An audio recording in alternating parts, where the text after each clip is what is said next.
बिस्मिल्लाहिर्रहमानिर्रहीम। अस्सलाम वालेकुम। मैं डॉक्टर मोहम्मद खालिद आपसे मुखातब हूँ। दुआ है कि रब्बे करीम आपको खैर वफियत से रखे। आज का अनवान सीरत मुहम्मदिया सल्लल्लाहु अलैहि वसल्लम। नबी करीम सल्लल्लाहु अलैहि वसल्लम अपनी वालदा मायदा हज़रत सैयदा आमना दे शिकम अंदर सन ते वालिद हज़रत अब्दुल्ला का इंतकाल हो गया। फिर 6 साल की उम्र मुबारक सी ते जदों वालदा सैयदा आमना का इंतकाल हो गया और सरकार की परवरिश की जिम्मेदारी उन्होंने दादा हज़रत अब्दुल मुतलब के जुम्मे हो गई। वो परवरिश करते रहे और उन्होंने अपनी हयाती विच ही ये ड्यूटी ला दी हज़रत अबू तालिब की कि मेरे तो बाद अपने भतीजे मुहम्मद सल्लल्लाहु अलैहि वसल्लम की निगहबानी हिफाजत उन्होंने देखभाल तुसी करनी है। हज़रत सैयदा आमना का हस्बो नसब नबी करीम सल्लल्लाहु अलैहि वसल्लम के ऊपर जाके तीसरी पुरुषत से जा मिलता है। उस वक्त आका कमली वाले की उम्र मुबारक 8 साल 2 माह 10 दिन सी जो हज़रत अब्दुल मुतलब वफात पा गए। फिर उन्होंने सारी देखभाल की जिम्मेदारी उन्होंने चाचा हज़रत अबू तालिब ने संभाल ली और फिर थोड़े जे जवान हो के हज़रत अपने चाचा हज़रत अबू तालिब के नाल मुल्के शाम तजारत वास्ते भी जाते सन। उदों मक्का मुकरमा के लोग जिहड़े ज़्यादातर मुल्के शाम की तरफ तजारत करते सन। आप उधर तजारत वास्ते उन्होंने नाल जाते सन। तजारत का सिलसिला जारी सी। जदों फिर हज़रत बीबी खतीजतुल कुबरा रज़ी अल्लाह तआला अन्हा ने सरकार को माल दिता। वो उलमा इकराम ने बड़ी तफसील नाल गुफ्तगू तुहाडे नाल करते रहे ने, तुसीं सुनी है। फिर वो शादी का इजहार होया और जो ये शादी हुई हज़रत खतीजतुल कुबरा रज़ी अल्लाह तआला अन्हा की उम्र उसने 40 साल सी ते नबी करीम सल्लल्लाहु अलैहि वसल्लम की उम्र मुबारक 25 साल ते 2.5 महीने 2 महीने ते 15 दिन तकरीबन ये सी जो शादी हुई। ते नबूवत फिर 28 साल की उम्र मुबारक सी जो पहला बेटा हज़रत कासिम पैदा हुए। फिर उन्होंने तो बाद 3 बेटियां ते फिर वही आ गया कि महबूब ऐलान नबूवत का ऐलान कर दे। जो आका कमली वाले ने ऐलान नबूवत फरमाया तो सरकार की उम्र मुबारक 40 साल ते 1 दिन सी और ऐलान तो बाद जिहड़े सब तो पहले ईमान लियाने वाले बीबी हज़रत खतीजतुल कुबरा रज़ी अल्लाह तआला अन्हा और भाई बच्चों विचों हज़रत अली रज़ी अल्लाह तआला अन्हो और दोस्तों विचों हज़रत अबू बकर सिद्दीक रज़ी अल्लाह तआला अन्हो और गुलामों विचों ज़ैद बिन हारिसा रज़ी अल्लाह तआला अन्हो ये फौरन मुसलमान हो गए। ते औरतों विचों हज़रत खतीजतुल कुबरा रज़ी अल्लाह तआला अन्हा और उन्होंने तो बाद फिर नाल नबी पाक दियां बेटियां ते उन्होंने तो बाद उम्मुल फजल हज़रत अब्बास रज़ी अल्लाह तआला अन्हो दी बीवी जिहड़े नबी पाक दे चाचा सन ते फिर अस्मा बिनते हज़रत अबू बकर सिद्दीक रज़ी अल्लाह तआला अन्हा और फातिमा बिनते उमर फारूक रज़ी अल्लाह तआला अन्हा बिनते दियां दी हमशीरा सन। हज़रत फातिमा हज़रत उमर फारूक रज़ी अल्लाह तआला अन्हा दी हमशीरा सन। ये ईमान लिया। फिर नबूवत का 5वां साल सी हज़रत उस्मान गनी रज़ी अल्लाह तआला अन्हो ने घर बार छड्डिया इस्लाम की खातर अपनी बीवी हज़रत रुकिया नूं साथ लैके ते हबश की तरफ रवाना हुए।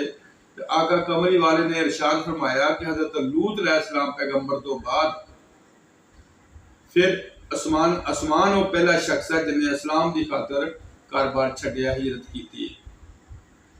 नबूवत का 6वां साल सी ते आका कमली वाले दे चचा जान हज़रत अमीर हमजा रज़ी अल्लाह तआला अन्हो ये ईमान लियाए और इन्हां तो 3 दिन बाद हज़रत उमर फारूक रज़ी अल्लाह तआला अन्हो ये ईमान लियाए। नबूवत का 10वां साल सी नबी करीम सल्लल्लाहु अलैहि वसल्लम ने तैफ के पहाड़ पर चढ़ के इस्लाम की दावत दी लोगों जो लोगों ने पत्थर मारे। ये मैं वाकया बयान नहीं करता, बहुत दूसरे नंबर का वाकया है। नबूवत का 12वां साल सी, ये वाकया बयान करने को दिल नहीं करता कि आका कमली वाले थे की उन्होंने जुल्म किए। नबूवत का 12वां साल सी, 27 रजब सी, आका कमली वाले की उम्र मुबारक 51 साल 5 महीने सी। अल्लाह पाक ने उन्होंने मराज कराया और उन्होंने मराज दे विच 5 नमाज़ां ते 30 रोजे ये भी हुक्म हो गया भी। उस तो पहले जो ऐलान नबूवत फरमाया है तो उदों 2 नमाज़ां उन्होंने फर्ज हुई सन, सुबह ते असर। ये फिर 5 नमाज़ां मराज के टाइम से हुई। नबूवत का 13वां साल सी, नबी करीम सल्लल्लाहु अलैहि वसल्लम ने घर छड्डिया, गारे सौर में 3 दिन रहे, हिजरत की। नाल हजरत अबू बकर सदीक रज़ी अल्लाह तआला अन्हु ही सन और उत्थे 3 दिन रहे। इत्थे इस जीवन च एक गल कर जावां कि जो घरों निकले कफार का 4 चफेरे घेरा सी। अल्लाह पाक ने इरशाद फरमाया कि महबूब मिट्टी की मुठ लैके मिट्टी की मुठ इन्हां दे उत्ते फेंकना तेरा काम वा, इन्हां अन्या बोलिया गंजियां हर मैं कर देना मेरा काम है। उत्थों अल्लाह ताला ने बाहिफाजत इन्हों इतों जो उन्होंने मुहासरा किया कढ़ लिया। इतने गार में आके 3 दिन लुकन की जरूरत कि जिदे काफर मगर आते तो आका कमली वाले एक मिट्टी की मुठ फिर सट देंगे। यदा मतलब ये है कि 3 दिन उत्थे रहन का मैं एक गल कर जा नुकते की कि शरीयत तो बाद तरीकत, फिर हकीकत तो फिर मार्फत, वो 3 क्लासा जड़ियाँ ने शरीयत उत्थे दसते पै सन आका कमली वाले। वो जो 3 क्लासा ने वो 3 दिन हजरत अबू बकर सदीक रज़ी अल्लाह तआला अन्हु उत्थे वो पढ़ा दी सन। उत्थे रहन का मकसद सिर्फ यही सी, वरना जो दुश्मनों तो डर कोई नहीं सी। जे वो घर के मुहासरा किया होया उत्थों निकल सकते सन, इत्थे भी जो दुश्मन आते तो आका कमली वाले मिट्टी की मुठ सट देंगे तो वो अन्ने हो जाने सन, इत्थों निकल जाना सी, वो मकसद सी। फिर जो सरकार घरों निकले ने तो अबू जहल ने लाइन ने यह ऐलान किया कि जरा नौज बिल्ला मिन ज़ालिक के नबी पाक को पकड़ के ले आएगा 100 ऊँट का नाम दिता जाएगा। ये मेरा मौजू तो नहीं है पर यह उस सफर के दौरान एक वाकया मैं थोड़ा जिहा पेश करता जावा। जो 100 ऊँट उन्हें इनाम रखा, एक बरीदा असलमी नामी सी, वो इनाम के लालच में आके 70 बंदे नाल लैके घोड़सवार सरकार की तलाशी च निकलिया। आखिरकार मदीने के करीब सी तो जा मिलिया। जो सरकार के आमने सामने होया तो पूछने लगा कि कौन हो तुसी? नबी पाक ने इरशाद फरमाया कि मोहम्मद बिन अब्दुल्ला, मैं अल्लाह का रसूल हूँ सल्लल्लाहु अलैहि वसल्लम, जिले और हाशमी खानदान है मेरा। और जिले अपना तारुफ करवाया, बजाय कि वो गिरफ्तार करने की गिरफ्तार हो गया और उतर के सरकार के कदमी लग गया। या रसूलुल्लाह मैनू कलमा पढ़ाओ। उसने भी कलमा पढ़ लिया और वो 70 बंदे सी उन्होंने भी कलमा पढ़ लिया। और जो ये चले उन्हें अपना इमामा ला के अता पाड़ के अपने नेजे से टंग के उसका झंडा बना के अगे अगे आका कमली वाले, पीछे बरीदा असलमी और पीछे दूसरे, इस तरह फिर मदीने में दाखिल हुए सन। इस तरह के सफर के एक वाकया सी, मैं थोड़ा जिहा बयान करता जावां। नबूवत का 14वां साल सी ते मदीने पहुंच के आका कमली वाले ने एक मस्जिद बनाई और उदों तक जिहड़ियां दरम्यान च नमाज़ां सी, ये जोर असर ते इशा दे 2-2 फर्ज सी, ये उत्थे जाके फिर 4-4 फर्ज होए सन। ते नबूवत का 15वां साल सी ते नमाज वास्ते अजान का एक प्रोग्राम बनया, हुक्म होया।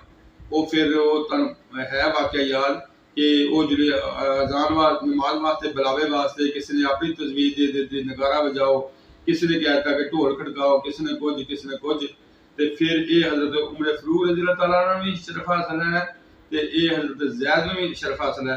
इस उन्होंने ख्वाब आया सी और ये अजान हो गई। उदों तक अजे लोग मस्जिद बैतुल मुकद्दस वाल मुंह करके तो नमाज पढ़ते सन। फिर सरकार का बार बार आसमान की तरफ देखना, अल्लाह पाक का हुक्म आ गया कि महबूब तेरा ये देखना मैनू पता है किस वास्ते। उस मस्जिद में मरोड़ के अल्लाह पाक ने काबा वाल कर दिता, जिन्हों किबला तैन कहते, 2 काबे वाली मस्जिद। सरकार ने उधर मुंह फेरिया और उस बाद काबा वाल मुंह हो गया। नबूवत का 16वां साल सी ते ज़कात फर्ज हुई कि अमीर आदमी अपने आमदनी अपने माल विचों 40% हिस्सा देन और वो गरीबों को दिता जाए। ये नबूवत के 16वें साल में ज़कात फर्ज हुई। नबूवत का 17वां साल सी ते मुसलमानों वास्ते शराब हराम हो गई। और इत्थे भी एक जिम्मे च गल करता जावां कि शराब हराम क्यों हुई कि हज़रत अमीर हमजा रज़ी अल्लाह तआला अन्हु ने शराब की हालत विच आका कमली वाले की शान विच को गलत लफ्ज़ बोल दिता, अल्लाह पाक नूं पसंद ना आया, अल्लाह पाक ने शराब भी हराम कर दिता और शराब हराम हो गई और लोगों जिहड़े मुसलमान सी उन्होंने पीना छड्ड दिता। नबूवत का 18वां साल सी ते औरतां नूं पर्दे का हुक्म मिलिया। इस पर्दे दे विच ये जब मिलिया, ये हज़रत उमर फरूक रज़ी अल्लाह तआला उन्हां दी शान विच ये आयतां आईयां ने। ये 22वें पारे विच सूरत अहज़ाब दी आयतां आईयां ने कि एक इन्हां दी शान विच आयतां आईयां और दूसरा जिहड़े रात के टाइम ते मुसलमान औरतां जांदियां सन और यहूदी लड़के जिहड़े से हुज्जतबाजी कोई शरारत करते सन, ये वो भी विच मसला हल हो गया कि वो आयतां आ गईयां कि नबी पाक नूं आके हज़रत उमर फरूक रज़ी अल्लाह तआला ने अर्ज़ कीती, या रसूल अल्लाह जिस असीं घर जाने आ ते बीबी दे मूंह नंगे हुंदे ने, आप फरमा दे उन्हां नूं कि जिहड़ी कुंडी खड़काइए ते पर्दा कर लैण।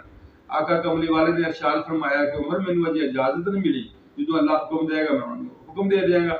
और ये गल हो रही सी तो सूरत अहज़ाब दी आयतां आईयां जिन्हां दा मतलब सी कि ऐ महबूब कह दो अपनी बीवियों को और कह दो अपनी बेटियों को और कह दो मुसलमान औरतों को एक कपड़े से अपने मुंह को ढांप ले ताकि वो सताई ना जाए। वो जो रात के टाइम से सताउंदा सी उसका भी विच जिक्र आ गया कि सताई ना जाए। ये मतलब आया 18वीं नबूवत का 18वां साल सी ते ये पर्दे का हुक्म आ गया। नबूवत का 19वां साल सी ते नबी करीम सल्लल्लाहु अलैहि वसल्लम हज वास्ते गए, हज की ज़ियारत करने वास्ते गए, काबा की ज़ियारत करनी सी, उन्होंने रोक लिया, नहीं कर देता। हज़रत उस्मान गनी गए, उन्होंने जाके अर्ज की फरमाया भी मेरा महबूब मेरा आका लड़ाई वास्ते नहीं आए, वो काबा की ज़ियारत वास्ते ते दुआ वास्ते आए ने। ते काफिर नहीं मन्ने, उन्होंने कहा जी असीं नहीं आन देना ते उस्मान तू तवाफ कर ला। हज़रत उस्मान गनी रज़ी अल्लाह तआला अन्हु फरमान लगे कि जे मेरे महबूब ने नहीं किया तो मैं वो इबादत नहीं करता जो मेरा महबूब ना करे। ये 19वां नबूवत का 19वां साल सी ते ये हक हज वास्ते रोक दिता गया सी। फिर नबूवत का 20वां साल सी ते फिर मशहूर बादशाहां नूं नबी पाक ने अपने सफीर भेजे, उन्होंने दावत इस्लाम दी ते फिर उस साल ही मुड़ के 21वें साल विच नबूवत जिहड़ा ना हज फर्ज होया और उत्थे नबी पाक के हुक्म दे नाल हज़रत अली ने ऐलान किया सी कि अज तो बाद कोई मुशरिक खाना काबा च दाखिल नहीं हो सकता और कोई भी औरत या मर्द नंगा होकर तवाफ नहीं कर सकता। पर्दे का आर्डर आ गया उत्थे अपने जो ना अपने शरीयत कजो अपने पर्दा कजो। और 21वां और 22वें साल विच नबूवत का 22वां साल सी ते फिर खत लिखे बादशाहां नूं दावत दी जिन्हां ने मुसलमान होने वास्ते। नबूवत का 23वां साल सी 23 साल के 5 दिन हुए सन ते नबी पाक ने ज़ारा पर्दा दुनिया तो पाया। उस वक्त सरकार की उम्र मुबारक 63 साल के 5 दिन सी, ये 22 दिन सी। ये दुनिया इसका थोड़ा जिहा उन्हां दा खाका जिंदगी का ते इंशाअल्लाह जिंदगी रही अगों दूसरा जिहड़ा ना वो एक बड़ा अच्छा प्रोग्राम लैके असीं अपने वीडियो आवांगे। अपना ख्याल रखिए जा। रब रखा।